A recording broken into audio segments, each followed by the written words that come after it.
Dear student, फिर I study classes में आपका स्वागत। आज हम लोग factor of algebraic equation part first पर चर्चा करेंगे।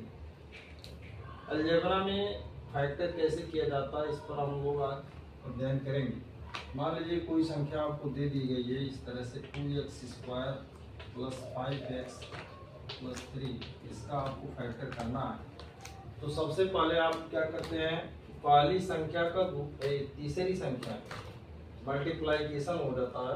2 3 जा 6, 6x²। इसको हम अपने माइंड सेट में रखते हैं, इसको लिखना नहीं, लेकिन इसका गुणा करने पर जितना आता है, इन संख्याओं को तोड़ने पर भी उनका गुणा करने पर उतना आना चाहिए। तो सबसे पहले हमने इसका गुणा कर लिया 6x²। इसको आप ऐसे ही लिख लेंगे। अब इस संख्या को आप ऐसा तोड़ेंगे, ऐसा इसका डिवाइड करेंगे कि गुणा करने पर 6x² आवे और जोड़ने पर 5x आवे। तो दो संख्याएं हैं 3 और 2। 3x प्लस 2x को आप जोड़ेंगे तो हो जाएगा 5x, और मल्टीप्लाइकेशन अगर आप करते हैं तो 6x² हो जाता है।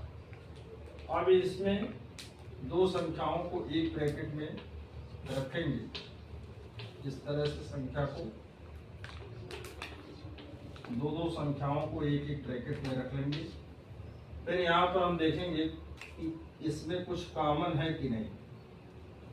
अब इसमें तो 2 और 3 में तो कोई कॉमन नहीं है, लेकिन x² और x में कॉमन, x यहाँ भी है, x यहाँ भी है। तो x यहाँ पर आप कॉमन ले लेंगे। जो संख्या शेष बचेगी उसको आप ब्रैकेट में लिख देंगे। जहाँ पर कुछ भी कॉमन न हो वहाँ पर हमको कॉमन एक लेना रहता है, तो वहाँ पर हम 1 कॉमन ले लेते हैं और उस संख्या को जैसे है वैसे ही लिख देते हैं। तो इस तरह से आपका फैक्टर तैयार हो गया। अब फिर आप देख रहे होंगे कि एक ही तरह की संख्या दोनों ब्रैकेट में है, इसमें भी वही है, इसमें भी वही है। तो इसको एक जगह रखेंगे और जो बचेगा उसको दूसरे ब्रैकेट में रखेंगे। इस तरह से अलजेब्रिक संख्याओं का, अलजेब्रिक इक्वेशन का फैक्टर किया जाता है। Thank you.